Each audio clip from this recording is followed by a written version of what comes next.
Bismillahirrahmanirrahim. Assalamualaikum warahmatullahi wabarakatuh. Waalaikumsalam warahmatullahi wabarakatuh. Daramang ibu-ibu, Alhamdulillah. ciri-ciri khas. Selalu ini nanyain dulu daramang. Alhamdulillah. Baik, ibu-ibu semuanya yang saya hormati, sebelum kita mulai bahasan, kita ingin sampaikan terlebih dahulu pembukaan. Asyhadu an la ilaha illallah wa asyhadu anna Muhammadar Rasulullah. Allahumma shalli ala sayyidina Muhammad wa ala ali sayyidina Muhammad fil alamin innaka Hamidum Majid, amma ba'du. Alhamdulillah rabbil alamin wa iyyahu nasta'in ala umurid dunya waddin. Wassalatu wassalamu ala khairil wara fil barri wal bahri ajma'in. Allahumma salli ala sayyidina Muhammadin wa ala ali sayyidina Muhammad fil alamin innaka Hamidum Majid, amma ba'du. Ibu-ibu yang saya hormati, jamaah Majelis Taklim Al-A'raf yang Allah berkahi dan Allah sayangi. Amin. Puji syukur kita haturkan kepada Allah yang Maha Luhur, yang selalu memberikan kepada kita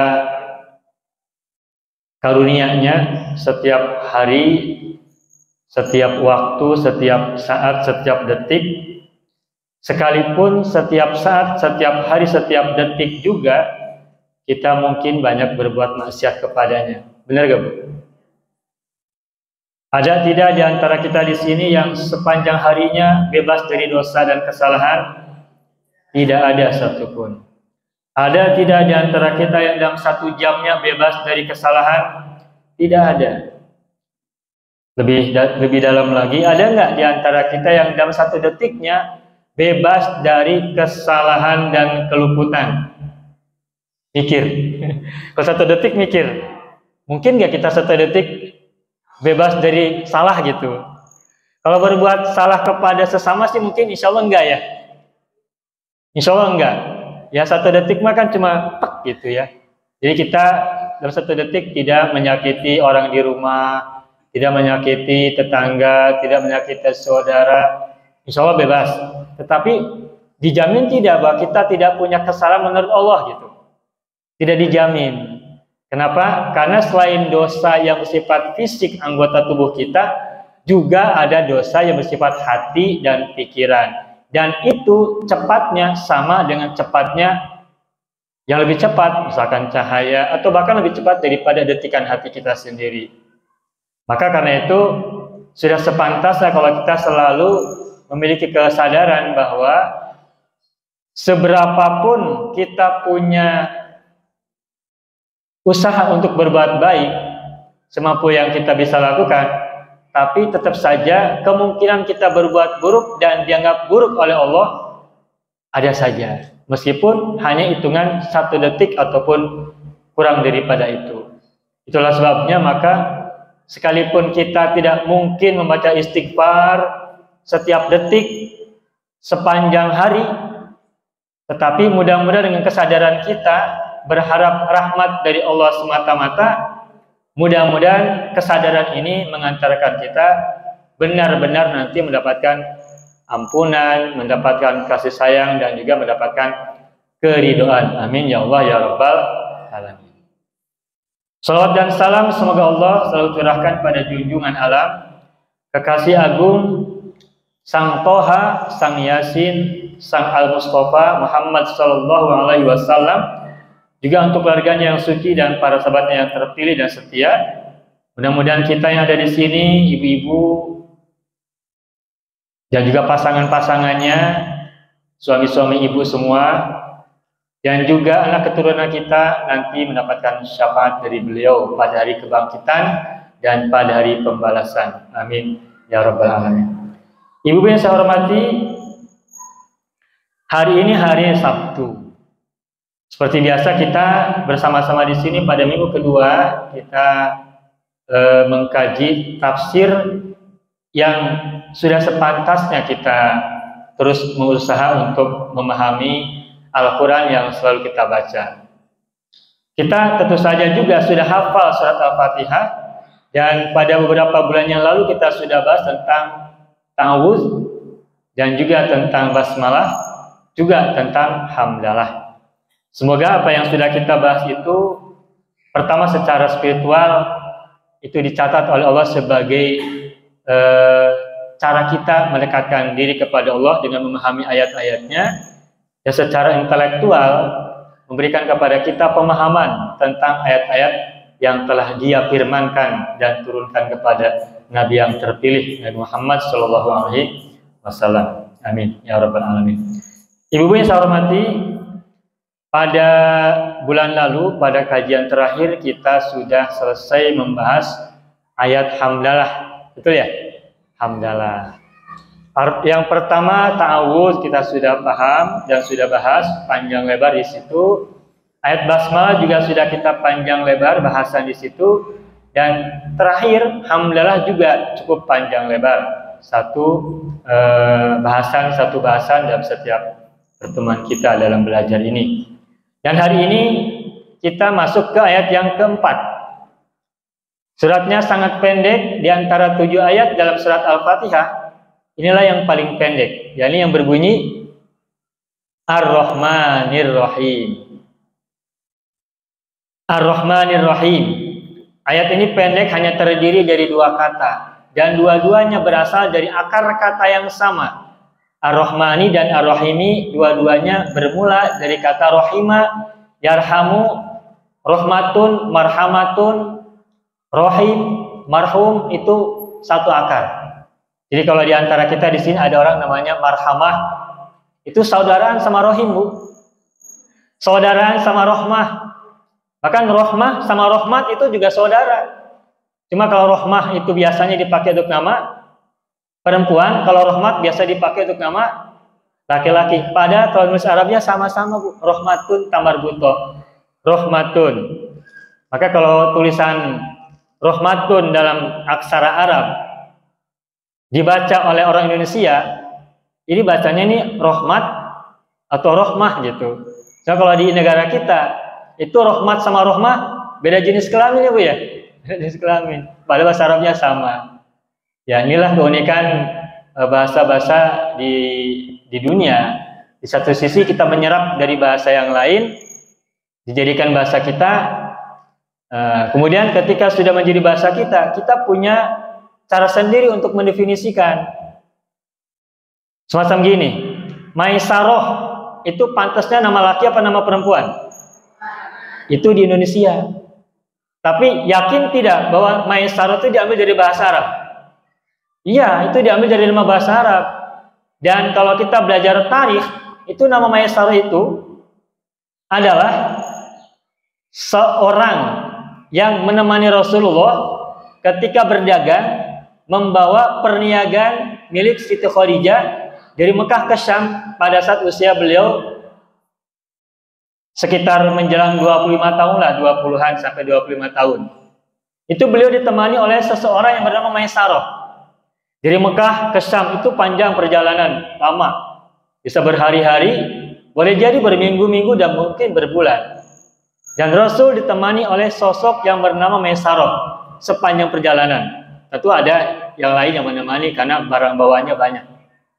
Boleh jadi tidak sendiri ya, tidak hanya Maisarah yang menemani Rasulullah. Nah, bayangan kita ketika mendengar nama Maisarah menyertai Rasulullah dari Mekah ke Syam, ke Damaskus, ke negeri Syria, itu Maisarah di situ laki apa perempuan, Bu? Dari mana tahu itu laki-laki? Maisarah itu betul nama laki-laki di Arab yang menemani Rasulullah ketika berdagang. Itu Maisarah itu laki-laki. Tetapi oleh orang Indonesia nama Maisarah dipakai jadi nama perempuan. Ada nggak nama laki-laki di kita Maisarah? Nggak ada. Nggak ada nama Maisarah laki-laki. Ya begitulah keunikan-keunikan yang bisa terjadi. Makanya ketika kita belajar Al-Quran berbahasa Arab kemudian dipahami oleh kita orang Indonesia, yang boleh jadi mendengarnya itu hanya mengandalkan pendengaran semata-mata, belum belajar ilmu bahasa dan sebagainya, maka sangat boleh jadi ada kesalahpahaman tentang ayat-ayatnya, tentang kata-katanya, apalagi makna-maknanya. Karena jangankan Al-Quran yang sangat dalam, sangat banyak, sangat luas, dan sangat tinggi dan mendalam, bahkan nama-nama Arab yang biasa, bukan nama-nama yang mendalam, pun kita bisa jadi mengalami pemahaman yang salah. Karena apa? Karena budaya kita berbeda dengan budaya Arab dalam memberi nama. Gitu. Jadi kembali, tidak semua nama yang dipakai oleh orang Arab sebagai perempuan, oleh kita, bangsa kita, dijadikan nama perempuan. Sebaliknya juga, ada nama-nama di Arab adalah nama-nama laki-laki, boleh jadi di kita malah dijadikan nama perempuan karena berkaitan dengan budaya, atau boleh jadi pendengaran. Karena Maisaroh kan ada nya gitu ya, sama dengan Aisyah, sama dengan Khadijah, Fatimah, siapa lagi? Salamah. Itu pantasnya nama-nama apa itu? Nama-nama perempuan. Maka ketika kita dengar nama Maisaroh, itu nama pantasnya nama perempuan menurut kita, tapi di sana nama perempuan, nama laki-laki. Hurairah di sini nama laki-laki, ada ya nama Hurairah di sini ya. Di kampung saya di Majalengka ada namanya Hurairah, itu perempuan. Tapi kalau kita dengar hadis Nabi dari Abi Hurairah, itu kalau Abi Hurairahnya si laki-laki ya, cuma kalau Hurairahnya kesannya itu mungkin kalau kita mengesaninya perempuannya. Ada lagi Tolhah, ada juga kan, itu nama laki nama perempuan, laki-laki. Wah, itu mamual biriknya, karena di sini pun ada orang nama Tolhah perempuan, laki-laki gitu. Ya ini mah intermezzo aja Bu ya, intermezzo. Baik Bapak Ibu semuanya, berkenaan dengan sedikit tafsir tentang Ar-Rahmanir Rahim. Dari sisi bacaan ayat dalam surat Fatihah, ayat Ar-Rahmanir Rahim ini adalah pengulangan dari ayat yang sebelumnya, ayat yang pertama, yakni basmalah. Bismillahirrahmanirrahim. Alhamdulillahirabbil alamin. Terus ayat yang ketiganya Ar-Rahmani Ar-Rahimi. Nah, ada pertanyaan. Bukankah Ar-Rahmanir Rahimi ini sudah disebutkan dalam basmalah ayat yang pertama? Lalu mengapa kata yang sama diulang pada ayat yang ketiga? Apa menurut ibu-ibu kira-kira rahasia yang terkandung di dalam pengulangan ayat Ar-Rahmanir Rahim dalam satu surat yang sama, bahkan jaraknya dekat? Ayat pertama, ayat ketiga kan cuma kesalahan satu ayat. Alhamdulillahirabbil alamin. Apa rahasia Allah menyebutkan kata yang sama di satu surat yang pendek dan ayatnya satu sama yang lain berdekatan? Ayat pertama Bismillahirrahmanirrahim, ayat yang ketiga Ar-Rahmanirrahim, sama-sama kata yang sama. Nah, dari segi pemahaman atau tafsir ayat Ar-Rahmanirrahim yang diulang dua kali, ini bisa dimengerti bahwa ini penegasan bahwa Allah itu zat yang Maha Rahman dan Maha Rahim. Sebagai penegasan, sebagai penguatan, sekaligus juga buat kita adalah sebagai kabar gembira, busyra, bahwa surat Al-Fatihah yang menjadi induknya Al-Quran itu adalah surat kasih sayang, adalah surat welas asih, surat kemahaasihan Allah kepada makhluknya, bahkan kepada seluruh ciptaannya tanpa pandang bulu. Ayat yang pertama udah jelas kita sampaikan, sebegitu maha kasih dan sayangnya Allah kepada seluruh makhluknya. Kemudian ditegaskan pada ayat yang kedua, Rabbil Alamin, yang mengurus dan mengelola, yang menjaga, melindungi seluruh semesta atau umat manusia seluruhnya. Kemudian jelaskan lagi pada ayat yang ketiga, Ar-Rahmanir Rahim, yang Maha Pengasih dan Maha Penyayang. Nah, mungkin ada yang bertanya, apakah tidak mubazir diulang-ulang sampai 2 kali? Nah, sekarang kita coba kembalikan kepada kehidupan kita sehari-hari. Kita sendiri kalau bicara suka gak mengadakan pengulangan-pengulangan? Suka. Untuk apa kita pengulangan kita lakukan? Titik tekan, penekanan kan? Kita nyuruh anak, lagi pegang HP anaknya, benar nggak? Nyuruh sesuatu, coba ambilkan anu. Nah, dia mungkin dengar, tetapi apakah langsung respon ketika pertama? Mungkin ada yang respon, mungkin tidak, mungkin kebanyakan tidak. Nah, apa yang kita lakukan setelah itu? Langsung awak-wak? Atau kita ulangi yang kedua kali perintah yang sama? Ulangi dulu. Kenapa berikutnya kata dia? Ya mungkin dia mengatakan apa gitu ya, baru nyaluk yang kedua dan belum bertindak apa yang kita lakukan. Nah, kalau dia belum merespon dan melakukan apa yang kita perintahkan, apa tindakan kita yang ketiga? Ulangi lagi, mungkin dengan penekanan yang lebih berat daripada yang kedua dan kesatu, begitu. Maka pengulangan itu dilakukan pertama untuk menegaskan, untuk menguatkan, dan sekaligus untuk mengingatkan. Kenapa? Kan mungkin kita manusia yang mendengar ayat ini mungkin belum belum aware, belum waspada, belum kumpul pangacian, bahasa Sundanya mah. Belum kumpul pangacian, seluruh diri kita belum bersatu, menyatu, sehingga masih belum sadar benar atas apa yang baru saja kita dengar. Maka ketika Allah mengatakan Ar-Rahmanir Rahim pada ayat yang ketiga, maka ini penegasan kembali bahwa Dia Zat yang Maha Pengasih dan Maha Penyayang. Dan mana berikutnya buat kita ini adalah keyakinan untuk kita bahwa kasih sayang Allah itu mendominasi seluruh sifatnya. Sifat kasih dan sifat sayang Allah itu menguasai seluruh sifatnya. Meskipun kita tahu Allah Maha Murka, Allah Maha Pengazab, Allah memiliki neraka, Allah Maha menyiksa dan sebagainya, tetapi dalam surat Al-Fatihah yang menjadi induknya Al-Quran, Allah tidak bercerita tentang Dia Maha Penyiksa. Allah tidak bercerita tentang di situ ada neraka, di situ ada balas dendam Allah, tidak.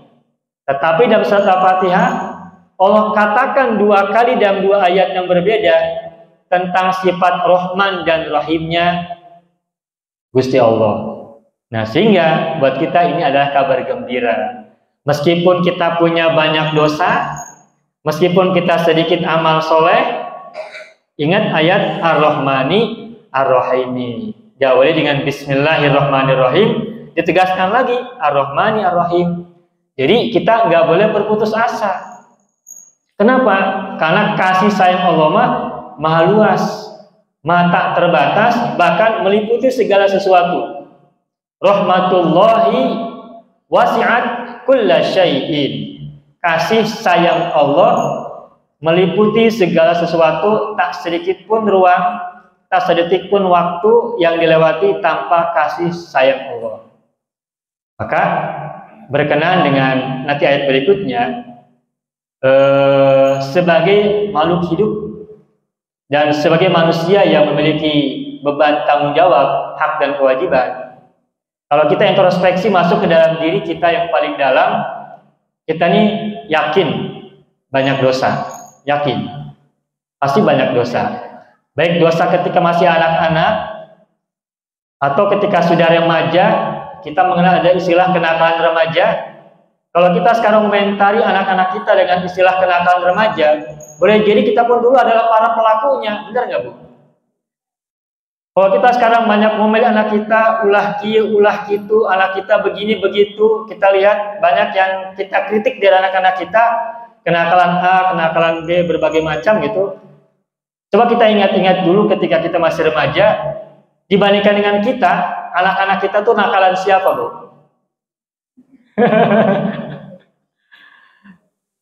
Lebih ngamprak siapa? Ngamprak apa? Ya, kalaupun suka main gitu, mainnya suka kamalinaan gitu ya. Siapa yang lebih suka kamalinaan?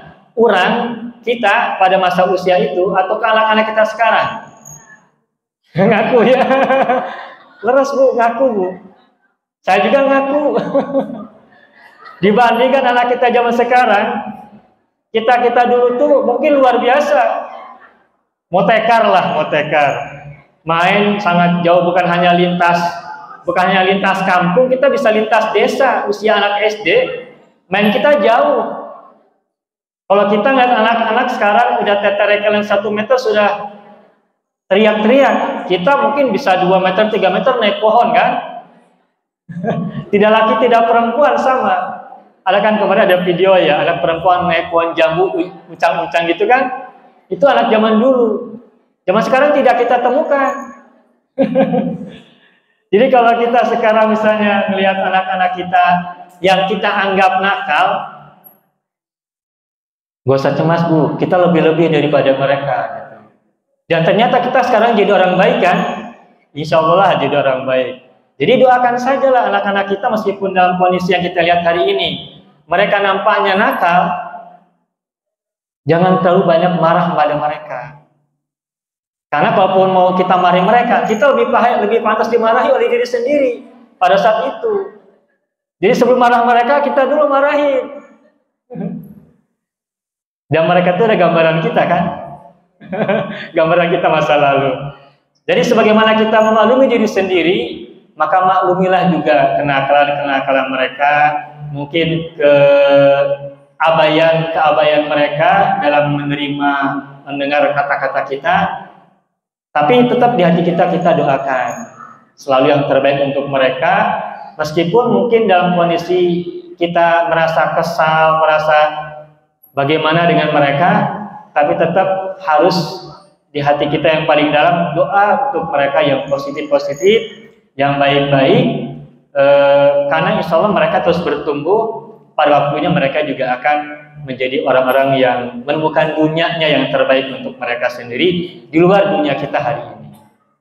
Nah, Allah Ar-Rahmani Ar-Rahimi yang Maha Pengasih dan Maha Penyayang. Kalau tegaskan yang kedua kali pada ayat yang ketiga bahwa dirinya itu Maha Pengasih dan Maha Penyayang, meskipun kita punya banyak dosa, meskipun kita punya banyak kesalahan, meskipun kita harek, tidak peduli dengan dosa yang kita miliki, jarang minta ampunan misalnya, atau kita terus berbuat buruk kepada sesama dan sebagainya, apapun itu, tetap kita harus optimis mendapatkan kasih sayang Allah. Kenapa? Janji Allah. Kenapa kita tidak boleh pesimis menghadapi masa depan baik di dunia ini maupun di akhirat kelak? Karena Allah sudah menjanjikan bahwa rahmat Dia, rahmatnya lebih luas daripada segala sesuatu, dan itu ditegaskan di surat Al-Fatihah sampai 2 kali. Ar-Rahman, Ar-Rahim ayat pertama, Ar-Rahman, Ar-Rahim ayat yang ketiga. Dan Ar-Rahman, Ar-Rahim dua-duanya memiliki makna yang sangat dalam dengan pemahaman yang ada perbedaan sedikit. Ar-Rahman artinya adalah zat yang Maha Pengasih kepada seluruh makhluknya, seluruh manusia tanpa pandang bulu siapapun. Kalau dalam bahasa kita mungkin sekarang, apapun sukunya, apapun bahasanya, apapun bangsanya, apapun agamanya, apapun keyakinannya, Allah tetap Rahman kepada mereka. Dan Ar-Rahim adalah kasih sayang Allah khusus secara spesifik, kasih sayang yang bukan limited, bukan terbatas, tetapi yang khusus. Jadi ada kasih sayang yang umum semua orang dapat tanpa pandang bulu, dan ada kasih sayang yang lebih spesifik yang hanya akan diberikan pada orang-orang spesifik. Dan dua sifat ini, Rahman dan Rahim, sampai diulang 2 kali. Maka itu artinya kita yang banyak dosa ini, meskipun kita banyak kotoran, banyak hitam, banyak noda, maka dengan kasih sayang Allah yang Allah miliki secara zat, maka kita tidak boleh berputus asa dengan rahmat Allah. Apa tuh, sampai Nabi Adam kan mengajarkan kita doa ya. Rabbana ya Rabbana. Terus zalamna anfusana wa illam taghfir lana wa tarhamna lanakunanna minal khasirin. Ada dua. Wahai Tuhan kami telah berbuat aniaya, telah berbuat dolim. Kepada siapa? Kepada diri sendiri.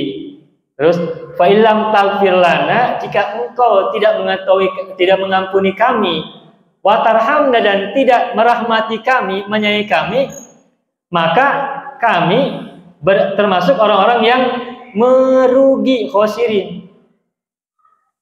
Jadi bagaimana agar kita tidak merugi? Tadi ayatnya tadi kalimatnya dua. Kalau engkau tidak mengampuni, kalau engkau tidak merahmati. Jadi kalau kita meyakini Allah mengampuni kita, kalau kita meyakini sifat maghfirah Allah, ghafur Allah, dan sifat rahmat Allah, dan kita tidak berputus asa dengan maghfirah dan rahmah Allah, maka berarti kita sedang mendekat, sedang berusaha menggapai dua sifat Allah yang sangat agung ini. Ampun, maha pengampun dan maha penyayang. Dan dengan penuh harap kita dapatkan ampunan dan rahmat dari Allah, mudah-mudahan kita tidak termasuk orang-orang yang merugi. Maka meskipun kita punya banyak dosa, meskipun kita dulu orang-orang yang nakal, orang-orang yang mungkin banyak berbuat keburukan, suka usil kepada siapapun zaman dulu, dan lupa mungkin kita belum minta maaf kepada teman-teman, pada saudara, pada anak, pada teman-teman kita dulu sampai sekarang, maka kita tetap punya kesadaran bahwa Allah Maha Pengasih dan Maha Penyayang. Tetapi bagaimana kita mengetuk kasih sayang Allah? Nah, khusus berhadapan dengan Allah, pertama secara kesadaran kita tidak boleh suudzon kepada Allah. Kita tidak boleh berpikir negatif kepada Allah. Betapapun kita merasa dapat kondisi buruk hari ini, betapapun kita sedang sulit rezeki kita hari ini, betapapun kita merasa mungkin masalah kita merasa paling berat dari seluruh alam dunia, paling berat-beratnya orang. Nah, sekalipun itu kita mungkin merasakan demikian, tetapi terus perkuat di pikiran kita bahwa dibandingkan nikmat yang Allah berikan kepada kita, seluruh masalah yang kita punya tidaklah apa-apa. Dan di balik kesulitan atau bersama kesulitan, di situ ada kemudahan. Di balik dosa-dosa yang kita punya, ada ampunan Allah. Di balik keisengan kita dan mungkin keburukan-keburukan kita yang kita miliki menguasai kita, ada kasih sayang Allah yang tidak terbatas. Maka untuk itu kita perlu terus mengetuk hati kita untuk mengetuk kasih sayang Allah kepada kita, baik kasih sayang umum yang berlaku untuk semuanya tanpa pandang bulu, maupun kasih sayang khusus yang diberikan khusus juga untuk orang-orang yang khusus pula. Ar-Rahmani Ar-Rahim. Kita hafal ya, atau mungkin kita banyak tahu lah, Asmaul Husna kan ada 99. Nah, sifat 99 nama Allah, atau nama-nama Allah yang 99 yang kita dengar atau yang kita kenal dengan Al-Asmaul Husna, itu kalau dikategorikan, itu ada dua kelompok, Ibu. Sifat-sifat dalam Al-Asmaul Husna atau nama-nama dalam Al-Asmaul Husna, itu kalau kita golongkan, itu ada dua kelompok, dua kategori. Yang pertama adalah sifat keindahan atau nama-nama keindahan, yang dalam bahasa Arab disebut dengan sifat jamaliyah. Jamal itu artinya keindahan. Kalau di sini ada orang namanya Jamaluddin, itu artinya adalah keindahan agama. Pak Jamal itu artinya Pak Indah.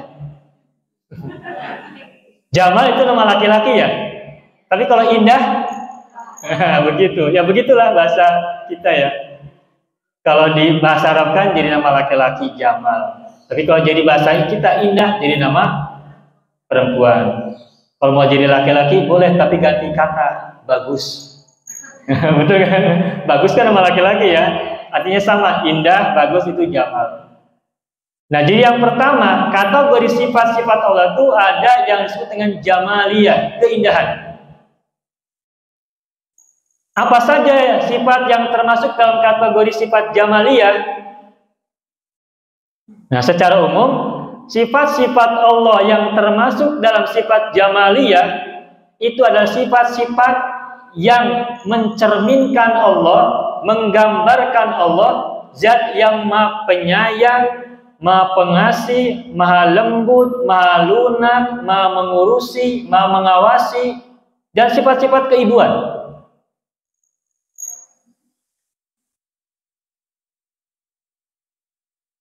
Maka Allah memberi rezeki itu sifat apa? Jamaliyah. Allah melindungi kita saat kita tidur sehingga kita bebas dari semut yang masuk ke telinga, ke hidung lubang kita, ke lubang hidung kita atau ke mulut kita. Itu Allah zat yang melindungi kita. Dan sifat melindungi kepada kita makhluknya ini itu masuk dalam sifat Jamaliyah, sifat-sifat keindahan. Atau dalam bahasa mudahnya mungkin sifat-sifat keibuan. Sifat-sifat keperempuanan. Dibandingkan laki-laki, siapa yang kasih sayangnya lebih tinggi, lebih berat antara laki-laki dan perempuan? Kita sepakat ya, kasih sayang perempuan itu lebih besar daripada kasih sayang seorang laki-laki. Mau bukti? Perempuan itu banyak diakui oleh para psikolog juga, itu kasih sayangnya lebih besar daripada laki-laki. Laki-laki ketika marah dan ketika perempuan marah, siapa yang lebih lama marahnya? Perempuan ya. Tapi meskipun perempuan lebih lama marahnya, tapi begitu sudah terketuk hatinya, maafnya bisa lebih besar daripada laki-laki yang marahnya sedikit. Ibu merasa begitu nggak? Laki-laki mungkin marahnya tidak begitu banyak, tapi kasih sayangnya kalah sama perempuan. Dan perempuan disebutkan lebih cepat memaafkan ketimbang laki-laki, asal sudah disentuh hatinya. Bahkan saat melupakan keburukan-keburukan yang mungkin dulu pernah menyakitinya, tetapi ketika hatinya sudah disentuh, sudah tersentuh, maka maafnya sangat besar. Nah, sifat pemaaf, sifat penyayang, sifat pengasih, mengayomi, melindungi, merawat, menata, mengurus dan sebagainya, itu adalah sifat-sifat perempuan. Dan itu dimasukkan dalam sifat Jamaliyah. Makanya Allah Ar-Razzaq. Apa artinya Ar-Razzaq? Zat yang memberi rezeki. Itu adalah sifat Jamaliyah, sifat keindahan. Kemudian lagi sifat memaafkan, itu juga sifat Jamaliyah, sifat keindahan. Contoh yang lain lagi sifat memberi, Allah zat yang memberi, Al-Mannan. Itu juga sifat perempuan.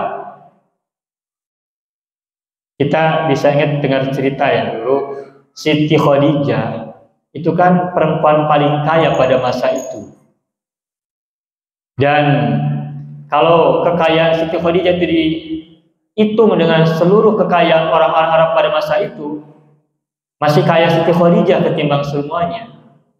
Saking kayanya. Dan begitu Rasulullah jadi seorang Rasul, diangkat jadi seorang Rasul, dan Rasul membutuhkan logistik untuk dakwah beliau. Apa yang dilakukan oleh Khadijah? Menghabiskan seluruh hartanya kan untuk Rasulullah. Sampai ketika beliau meninggal dunia, untuk kain kafannya saja beliau minta selendang Rasulullah. Saking tidak punya lagi kain yang tersisa untuk nanti jadi kafan beliau. Kemudian Jibril datang dan memberikan kafan untuk Siti Khadijah. Jibril turun kepada Rasulullah membawa kain kafan dari surga, digambarkan bahwa yang pertama kain kafan untuk Rasulullah, yang kedua untuk Siti Khadijah, yang kedua untuk Siti Fatimah, kemudian berikutnya untuk Al Hasan cucu Rasulullah, dan kemudian untuk Sayyidina Ali. Kain kafan untuk 5 orang, untuk Rasulullah, untuk Siti Khadijah, untuk Sayyidina Ali bin Abi Thalib, untuk Fatimah istri Sayyidina Ali dan putri dari Rasulullah, dan Al Hasan cucu pertama Rasulullah. Cucu Rasulullah yang kita kenal siapa lagi? Husain. Nah, Husain tidak diberi kain kafan dari surga. Tahu mengapa? Karena Sayyidina Husain beberapa puluh tahun kemudian itu dipenggal kepalanya oleh orang yang mengaku sebagai muslim. Dipenggal kepalanya, dipisahkan dari raganya, diarak kepalanya sampai dari negeri Irak sampai ke Damaskus, Syria, terpisah, dia beliau syahid. Dan seorang syahid itu dikubur tidak dengan kain kafan, tapi dengan pakaian yang ada di dalam, yang nempel pada tubuhnya. Maka cucu Rasulullah yang kedua ini, Al-Husain, itu meninggal dengan penuh darah, dan beliau dikubur dengan pakaian yang dikenakan oleh tubuh beliau. Nah, kembali kepada kain kafan Siti Khadijah. Siti Khadijah itu sampai habisnya harta beliau yang segitu kaya raya sebelumnya untuk perjuangan suaminya, dihabiskan seluruhnya sampai tak tersisa, bahkan hanya untuk kain kafan yang kelak akan membungkus beliau, mengkafaninya, dikuburkan. Itu beliau Siti Khadijah itu sampai bilang,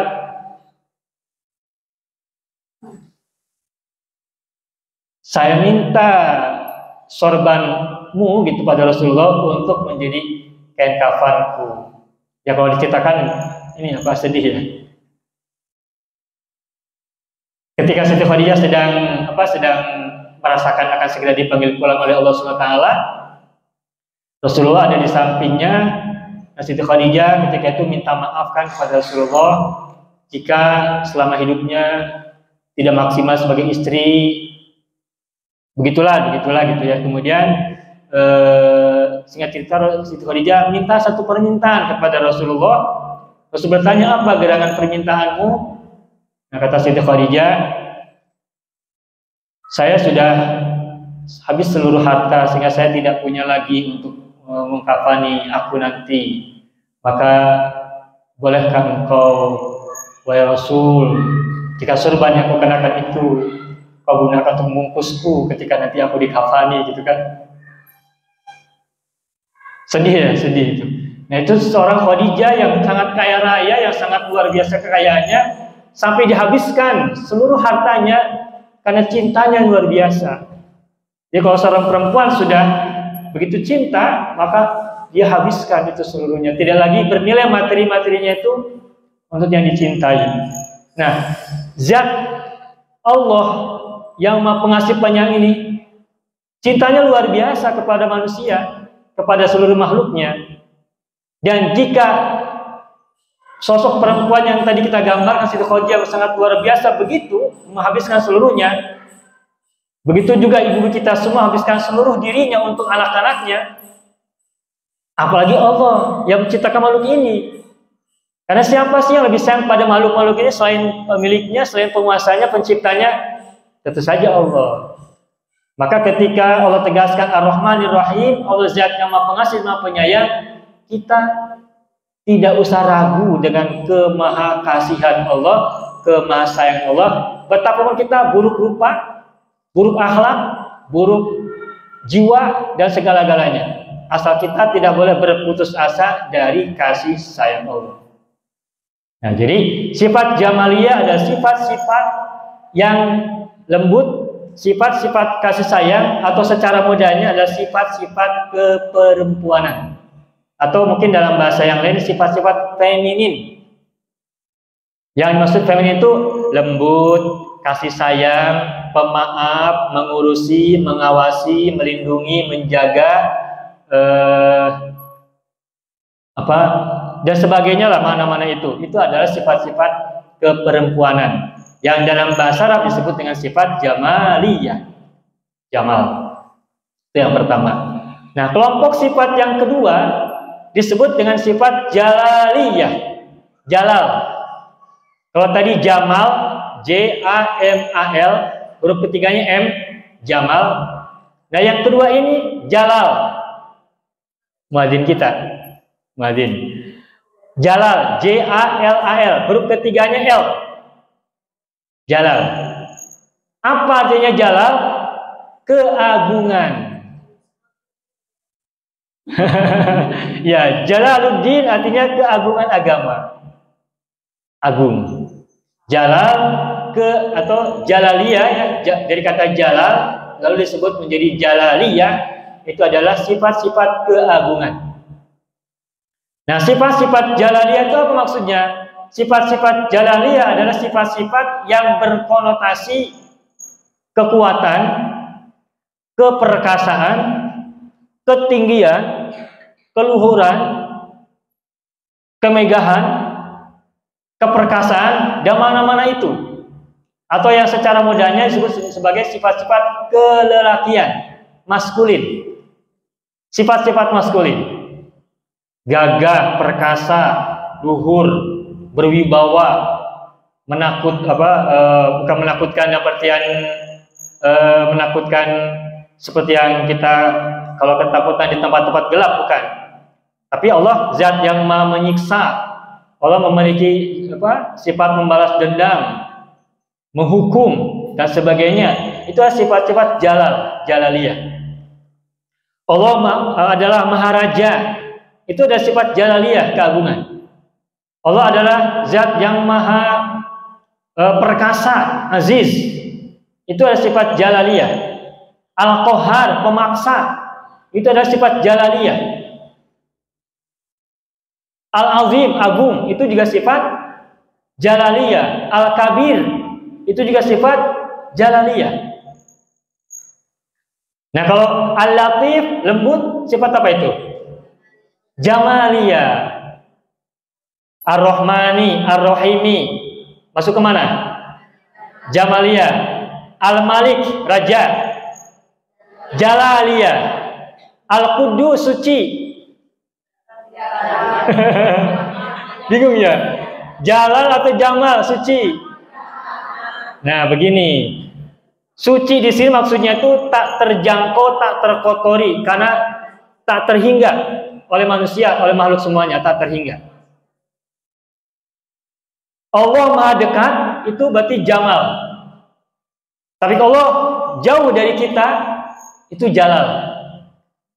Raja sama rakyatnya biasanya dekat atau jauh? Posisinya berjauhan kan?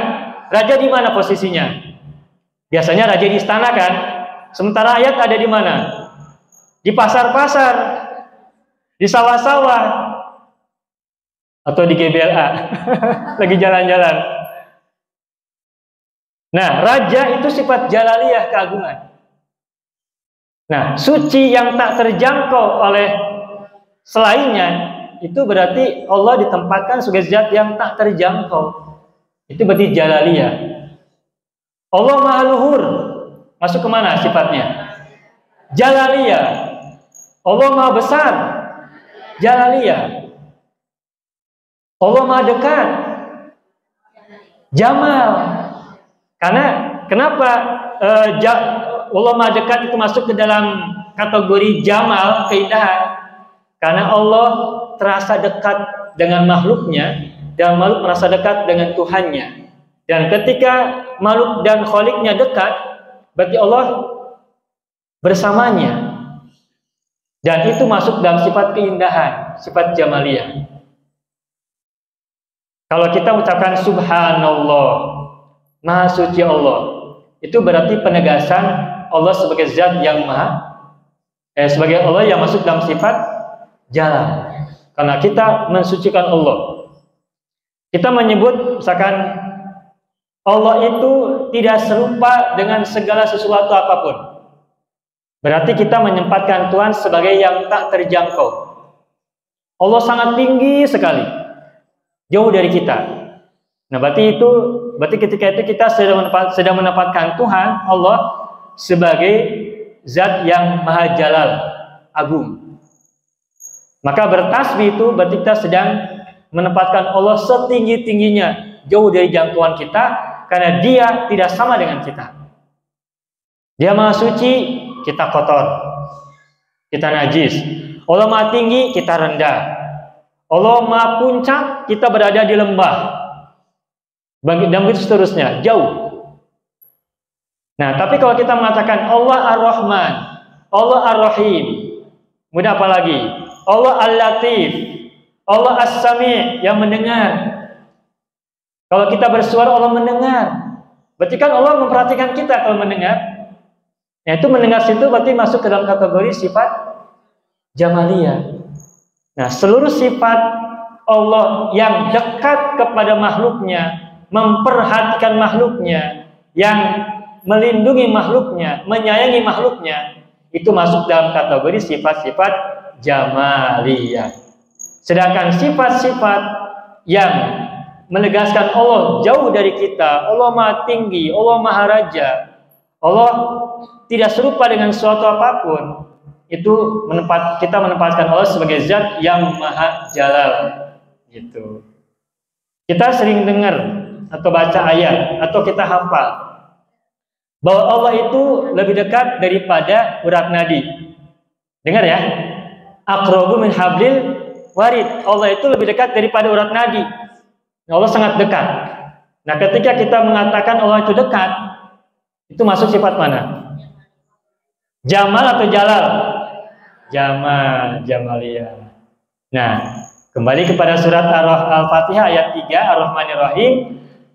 Ar-Rahmani dan Ar-Rahimi itu adalah sifat jamaliyah Allah. Dan kalau dihitung antara sifat jalaliyah dan sifat jamaliyah, ketahuilah sifat jamaliyah Allah lebih besar, lebih padat, lebih berat daripada sifat jalaliyahnya. Dan ini penegasan buat kita semua bahwa kita berharap ampunan dan rahmat Allah itu tidak boleh berputus asa. Istighfar 1000 kali, tapi perasaan kok hati tidak merasa tenang, tetap masih merasa belum yakin gitu dengan perjalanan hidup kita yang kita sudah berapa puluh tahun ini. Takut tidak diampuni, takut tidak disayangi, pokoknya banyak kasihan, banyak ketakutan. Kita sekarang sudah usia di atas 20 tahun. Ada yang di bawah 30 tahun? Di atas kita di sini sudah di atas 30 tahun semua ya. Ya, insya Allah 30 tahun lebih lah. Masih muda lah 30 tahun. Ke atas. Ke atasnya nggak tahu 2 kali lipat, nggak tahu lebih ya.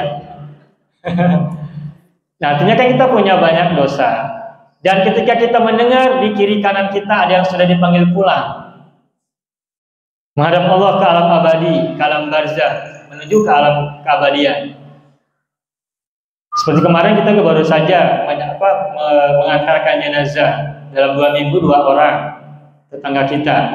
Nah, di hati kita yang paling dalam, pernah nggak kita berpikir bahwa suatu saat kita pun akan mengalami hal yang sama? Pasti ya. Nah, cuman ketika kita membayangkan di kuburan sendirian, dalam kegelapan bumi yang memeluk kita, dikurung di situ sendirian, secara fisik kita, tubuh kita dimakan rayap, dimakan biota-biota tanah. Nah, ruh kita saat itu sedang apa kita nggak tahu. Dan kita dengar dari banyak keterangan bahwa di situ ada siksa kubur, di situ ada penderitaan di alam barzah, selain juga ada kenikmatan di dalamnya. Dan sebagaimana kesulitan penderitaan di alam rahim ibu kita tidaklah seberapa dibanding penderitaan kesulitan yang ada di alam dunia, maka begitulah juga penderitaan yang kita alami dalam dunia ini, seberapapun besar kita merasakannya, seberapapun sulit kita merasakannya, menjalaninya, dibandingkan penderitaan, kesulitan di alam sesudah dunia ini, boleh jadi penderitaan kita di dalam dunia tidaklah seberapa. Sebagaimana derita kita di rahim ibu tidaklah ada bandingannya dengan derita kita di dalam dunia yang banyak macamnya, panjang lagi berpuluh-puluh tahun. Maka begitulah juga derita kita di alam dunia ini tidaklah seberapa dibandingkan derita kita pasca kematian sejak dalam barzah hingga hari keabadian. Nah, membayangkan begitu, kita berhak takut nggak menghadapi kematian? Pantas kalau kita takut, merasa takut itu wajar. Dan itu manusiawi, dan itu adalah rahmat Allah. Ketika kita memiliki rasa takut menghadapi kematian, menghadapi alam barzah, menghadapi kebangkitan, mengalami hari pengumpulan, yaumul hasyr, menghadapi hari perhitungan, pembalasan dan seterusnya, perasaan takut itu adalah rahmat Allah. Di mana sisi rahmatnya? Sisi rahmatnya adalah ketika kita merasa takut dengan masa depan kita nanti di alam yang akan kita lalui setelah kita pergi dari alam dunia ini, maka setidak-tidaknya kita mulai berpikir lebih dalam, lebih ngehuleng, lebih merenung ketika kita mau berbuat buruk di alam dunia hari ini. Karena ketakutan masa depan itu bisa menjadi rahmat buat kita untuk mengerem keburukan-keburukan kita hari ini, agar kita mulai berhenti meninggalkan keburukan yang mungkin biasa kita lakukan sampai hari ini. Nah, jadi kesimpulannya, kita takut membayangkan masa depan kita di alam keabadian, bahkan sejak alam kematian, sangat menakutkan. Nah, tapi meskipun kita tahu bahwa masa depan yang akan datang itu kita tidak pernah tahu seperti apa, boleh jadi sangat menakutkan. Dan tadi kita sampaikan bahwa derita di alam keabadian, kesulitan di alam pasca kematian, alam dunia ini, itu lebih besar ketimbang derita-derita yang pernah kita rasakan di alam dunia.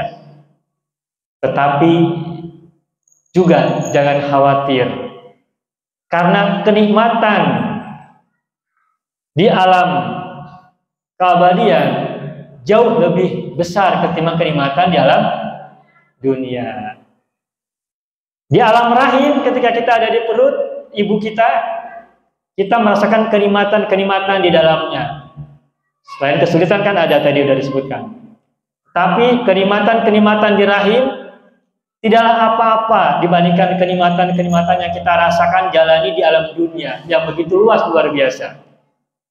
Maka begitulah pula kenikmatan alam dunia yang luar biasa besar dan sangat banyak ini dibandingkan kenikmatan di alam keabadian tidaklah seberapa.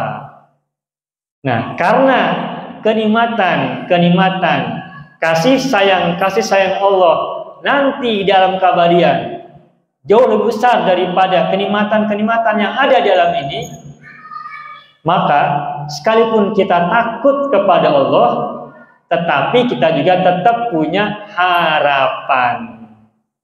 Kita tetap harus optimis. Kita tetap harus berbesar hati. Kita tetap harus berharap rahmat Allah yang begitu besar tetap dilimpahkan kepada kita semuanya. Inilah yang dalam istilah kaum sufi disebut dengan al-khaufu war-roja. Khauf artinya takut, roja artinya harapan. Hidup kita selalu harus dua, gaduh kasihan, gaduh pengharapan. Punya rasa takut, punya harapan. Punya rasa takut untuk mengerem keburukan kita dalam dunia ini, sekaligus juga punya harapan untuk mendapatkan keabadian, mendapatkan kenikmatan di alam keabadian nanti. Mengapa kita harus punya roja, harus punya harapan? Karena kalau kita hidup ini hanya dipenuhi oleh ketakutan, ancaman dan ancaman, nanti kita nggak bisa jalan-jalan, Bu. Takut terus, mau tidur nggak bisa tidur. Kenapa? Takut. Mau istirahat nggak bisa istirahat, mau jalan-jalan nggak bisa. Kok mau badai nggak basuh? Mau biasa. Benar nggak? Saking takutnya. Nah, agar kita punya harapan, agar kita tetap bisa menjalankan hidup kita dengan keindahan, penuh kesyukuran, maka kita harus punya harapan. Jadi berbahagialah kita umat muslim, umat-umat bertuhan, umat-umat yang tahu Allah Maha Pengasih dan Penyayang, sekalipun kita punya banyak dosa, tetap tidak boleh berputus asa. Tetapi tongboroni, salah maaf. Apa tuh? Jangan karena kita tuh Allah Maha Pengampun dan Penyayang, han kemenga dosa, itu maksudnya. Jangan sampai karena kita tahu dan yakin Allah Maha Pengampun, Maha Penyayang, dosa-dosa besar kita tetap lakukan terus gitu. Kenapa tidak boleh gitu? Bisi. Orang pas menuju takut nanti kalau kita dipanggil pulang kita sedang berbuat dosa, kan jadi sul khotimah, benar nggak? Maka di satu sisi kita takut kepada Allah Azza wa Jalla. Allah Maha Jalal, ya tadi kita sudah sampaikan. Dan di sisi yang lain kita juga penuh harap oleh itu Maha Jamal, Maha Indah, Maha Lembut dan Maha Sayang.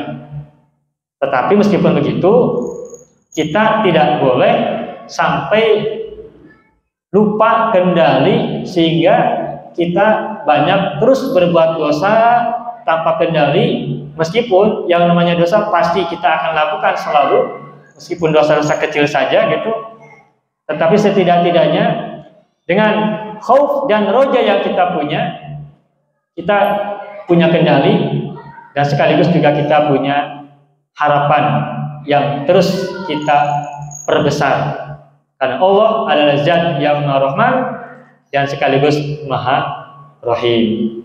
Mudah-mudahan kita semua termasuk hamba-hamba Allah yang diampuni olehnya dan selalu mendapatkan rahmatnya. Amin ya rabbal alamin. Dan jika pun nanti di akhirat kita harus masuk neraka karena dosa-dosa kita, karena kesalahan-kesalahan kita, apa harapan kita Bu ketika itu? Pengen segera dimasukin ke surga? Kan masih banyak dosa. Di surga kan untuk orang-orang yang sudah bersih. Nah, mungkin jawabannya begini. Kita kalau sedang sakit, apa yang bisa kita lakukan ketika itu? Kalau kita sedang sulit, apa yang bisa kita lakukan saat itu? Berdoa. Berdoanya apa yang kita minta? Minta disembuhkan. Apalagi? Sing sabarnya. Gitu kan ya? Kita nengok orang sakit. Mudah-mudahan ibu sabar, kan gitu ya. Ya, jadi harapan kita kalau kita sedang menderita dalam dunia, entah sakit, entah sulit, entah punya masalah, kita para tetangga memberikan doa kepada dia, ibu sing sabarnya, mudah-mudahan sing damai, mudah-mudahan cepat sembuh, mudah-mudahan segera dihilangkan penyakitnya, diberikan kemudahan dari masalah-masalahnya, kan diberi kesabaran.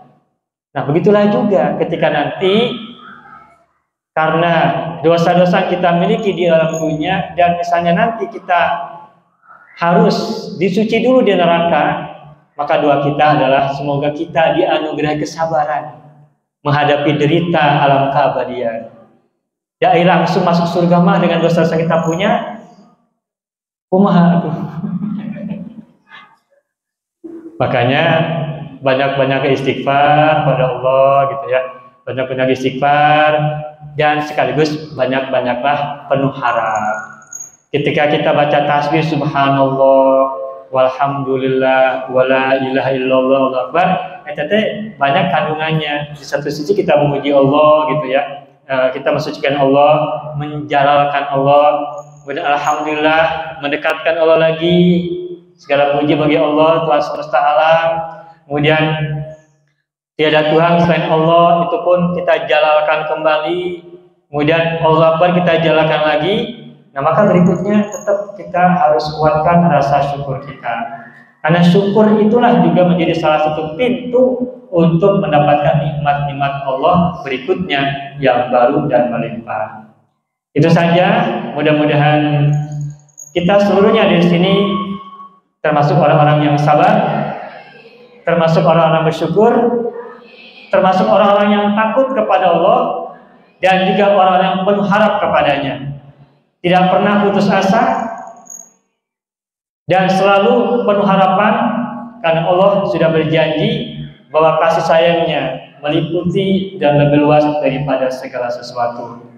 Mudah-mudahan Allah mengampuni dosa kita, selalu menyayangi kita, dan menuntun kita hingga kita kembali kepadanya dalam keadaan hati yang bersih, hati yang suci, diampuni dan tetap disayangi. Amin ya rabbal alamin. Itu saja Ibu semuanya, mudah-mudahan apa yang tadi disampaikan bermanfaat khususnya buat diri pribadi saya, umumnya buat kita semuanya, dan semoga kita semua husnul khotimah. Amin. Terus kedua.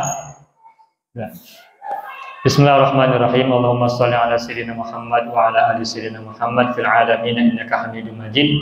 Allahumma shalli ala sayyidina Muhammad wa ala ali sayyidina Muhammad. Allahumma shalli ala sayyidina Muhammad wa ala ali sayyidina Muhammad fil alamin innaka Hamidum Majid. Allahumma inna nas'aluka al-khaira kullahu wa na'udzubika minasy syarri kullih. Allahumma inna nas'aluka husnal khatimah wa na'udzubika min su'il khatimah. Allahumma arhamna fa innaka anta arhamur rahimin. Waghfir lana fa innaka antal ghafurur rahim. Warzuqna fa innaka anta khairur raziqin. Allahumma ij'alna minal marhumin wa la taj'alna minal mahrumin. Birahmatika ya arhamar rahimin. Rabbana atina fid dunya hasanah wa fil akhirati hasanah wa qina adzabannar. Subhana rabbika rabbil izzati amma yasifun. Wassalamun ala mursalin. Walhamdulillahi rabbil alamin. Hatur nuhun, hapunten anu kasuhun. Assalamualaikum warahmatullahi wabarakatuh.